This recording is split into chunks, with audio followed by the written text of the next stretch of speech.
He lives in the shadows, a specter haunting the Grand Paris Opera House. The Phantom is a character of immense darkness. He commits terrible acts. We see him blackmailing the managers, terrorizing the cast, and creating an atmosphere of fear that, honestly, just permeates every corner of the theater. His actions are not those of a hero. He is responsible for dropping a chandelier on an unsuspecting audience and even commits murder to get what he wants. These are serious crimes, the work of a true villain. So the first question we have to ask ourselves is a big one. Why on earth are we so completely fascinated by him? His story should repel us, but instead, it draws us in closer. The pull of the Phantom is undeniable. For generations, audiences have filled theaters to watch his tragic story unfold. We listen to his powerful music and feel the depth of his sorrow. There is something about his character that, well, just speaks to a hidden part of us. Perhaps it's the mystery. Who is this man behind the mask? What led him to this life of isolation and rage? The story cleverly gives us just enough information to keep us guessing, to make us want to understand the man behind the monster. We are not just watching a scary story, we are trying to solve a puzzle, the puzzle of a broken human heart. His darkness is matched only by his genius. The Phantom is not just a monster, he is a brilliant composer, an architect, and an inventor. He creates breathtaking music that becomes the very soul of the opera house. This talent is a key part of his allure. We are captivated by his creativity and his passion for art. It is a strange contrast. How can someone who creates such profound beauty also be capable of such profound cruelty? This duality makes him incredibly complex. He isn't a simple, one-dimensional bad guy. He is a man of extraordinary gifts, twisted by a life of extraordinary pain, which makes his tale all the more compelling and tragic. This fascination keeps the story alive today, on this day, August 5th, 2025. We live in a world filled with complex characters, both in fiction and in real life. We are used to stories where the lines between good and evil are blurred. The Phantom was one of the originals. He set the stage for the anti-heroes we love to watch today. He teaches us that people are rarely just one thing. They can be brilliant and broken, talented and terrifying, all at the same time. His story invites us to look past the simple labels of hero and villain and explore the complicated, messy truth of a human soul in turmoil. The relationship between the Phantom and Christine Daaé is at the very heart of the story. At first, it seems like a fairy tale. He is her angel of music, a mysterious teacher who helps her voice soar to incredible new heights. He nurtures her talent and believes in her when no one else does. But as we look closer, we see the dark undercurrents. This is not a healthy student-teacher dynamic. It is a textbook example of a toxic relationship, full of obsession and control. He doesn't just want to teach her. He wants to possess her, to make her his creation and his alone. We can see clear signs of this toxicity in his behavior. The Phantom isolates Christine from her friends and from the world outside his influence. He fills her head with stories that make her dependent on him. He tells her he is a celestial being sent by her deceased father, preying on her grief and her innocence. This creates a powerful, unhealthy bond. She feels indebted to him and also afraid of him. Love and fear become tangled together, which is a classic warning sign of a controlling relationship. He is not her angel, he is her captor, and the gilded cage he builds for her is the grand stage of the opera. His need for control is absolute. When Christine begins to fall for her childhood friend, Raoul, the Phantom's jealousy explodes into rage. He cannot stand the thought of her having a life separate from him. His love is not about her happiness, it is about his own needs. He demands her total devotion and punishes her when she shows any sign of independence. He sees her not as a person with her own hopes and dreams, but as a prize to be won, an object that belongs to him. This possessiveness is the opposite of true love.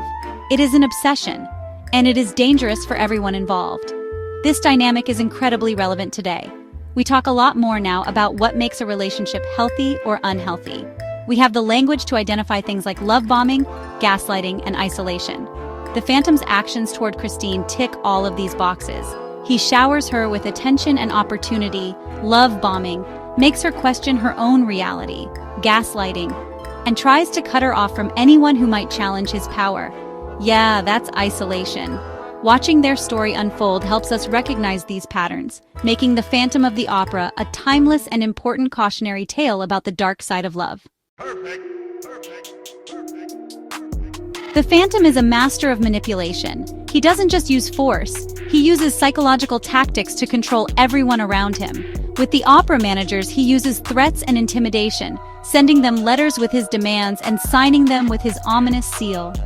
He creates an environment where they are constantly on edge, afraid of what he might do next if they disobey. He plays them like fiddles, making them feel powerless in their own theater. This is how he maintains his reign of terror from the shadows, ensuring that his will is always done, whether it's about casting decisions or his personal salary. His manipulation of Christine is even more personal and insidious. He carefully cultivates her trust by pretending to be her angel of music. He becomes the voice inside her head, the one she relies on for guidance and validation. This is a powerful form of emotional control. He makes her believe that her success is entirely dependent on him, that without him, she is nothing. This dependency is a cage. It traps her long before he physically drags her down to his lair.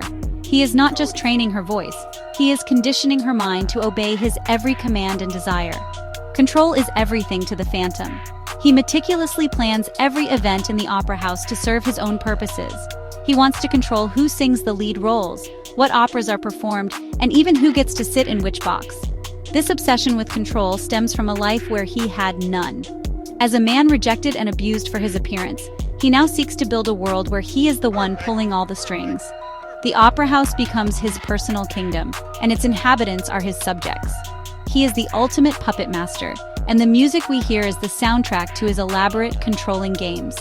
These themes of control and manipulation resonate deeply in our modern world. We see these dynamics play out in personal relationships, in workplaces, and even on a global scale. People use information, emotion, and power to influence others for their own gain. The Phantom story serves as a powerful metaphor for these situations.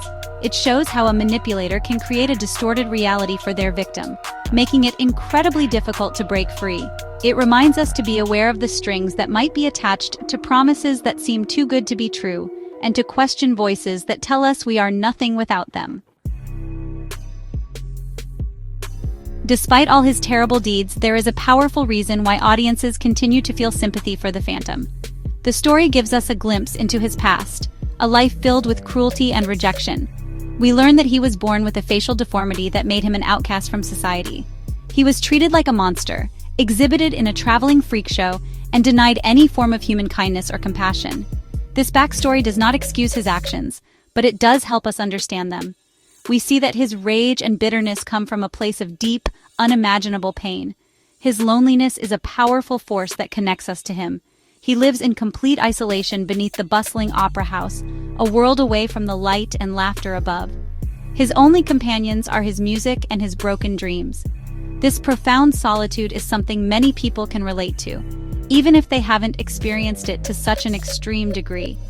Everyone has felt lonely or misunderstood at some point in their lives. The Phantom's desperate yearning for connection, for a single person to see past his face and love him for who he is a universal human desire. It is this vulnerability that cracks through his monstrous exterior. The Phantom is both a villain and a victim, and this complexity is what makes him so compelling. We condemn him for his crimes, for the fear he causes, and for his obsession with Christine.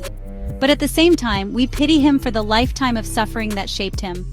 He is a man who was never given a chance at a normal life. Society created the monster by treating him like one. This makes our feelings about him complicated. We can be horrified by his actions while simultaneously feeling a deep sense of sorrow for the man he could have been if the world had shown him any kindness. Ultimately, our sympathy comes from a place of empathy. In the final, dramatic moments of the story, when Christine shows him a moment of genuine compassion by kissing him, we see his monstrous facade crumble. For the first time, he is treated not as a freak or an angel, but as a man. In that moment, he makes the choice to let her go, to sacrifice his own desires for her happiness. This single act of redemption allows us to see the humanity that was buried beneath all the anger and pain. It is this glimmer of good that allows us to mourn for him, making his story a tragedy rather than just a horror show. The Phantom's retreat beneath the opera house is more than just a plot device. It is a powerful symbol of social withdrawal. He literally creates an entire world underground to escape a society that rejected him. This physical isolation is a direct result of the emotional pain he endured. Down in his labyrinth of secret passages and candlelit lakes, He is safe from the judging eyes and cruel words of the outside world. Here, he can be the master of his own domain, a king in a kingdom of one. He surrounds himself with his art, his music, and his inventions, the things that cannot hurt him. This act of hiding from the world is incredibly relevant in our digital age.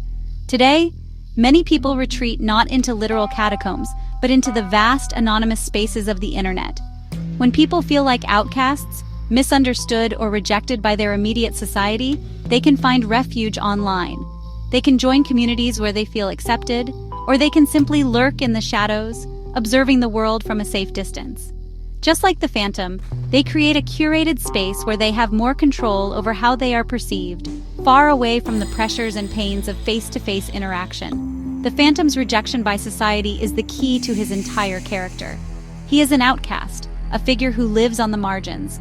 His entire identity is shaped by how others have treated him because of his appearance.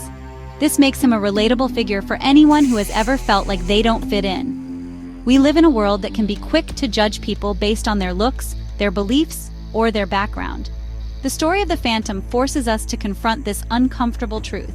It asks us to consider how our own actions and the actions of our society can create monsters out of men. His life as an outcast makes him a timeless symbol for the marginalized. He represents all those who are pushed to the fringes, denied opportunities, and judged unfairly. His rage and sorrow are the cries of someone who was never given a chance to be anything other than what people saw on the surface. By understanding the source of his pain, we can learn to look at the outsiders in our own world with more empathy. His story is a powerful reminder that behind every angry facade or defensive wall, there might be a person who is simply wounded and longing for acceptance. The Phantom's iconic mask is perhaps the most powerful symbol in the entire story. On a literal level, it hides his physical deformity, allowing him to navigate the world without facing immediate horror and rejection. But on a deeper level, the mask represents the identities we all construct.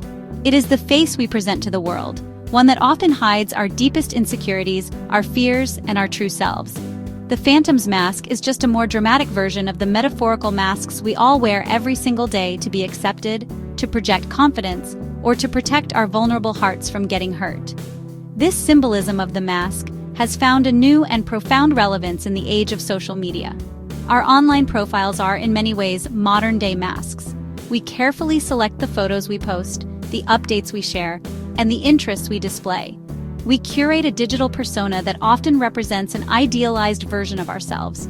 We hide the messy, complicated, and imperfect parts of our lives behind a screen, just as the Phantom hides his face behind a piece of white porcelain. We become the architects of our own image, presenting a polished performance to the world while our true, unedited selves remain hidden from view.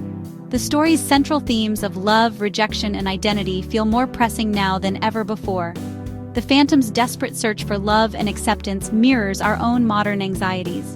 In a world connected by technology, many people feel more isolated than ever. We seek validation through likes and follows, and we fear the sting of online criticism or the silence of being ignored.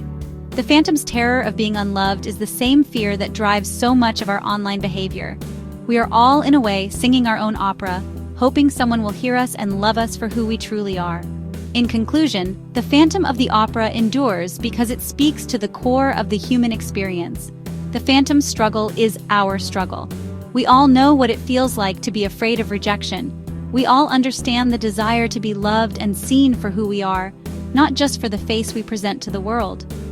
The story holds up a mirror to our own lives, forcing us to look at our fears, our desires, and the masks we choose to wear.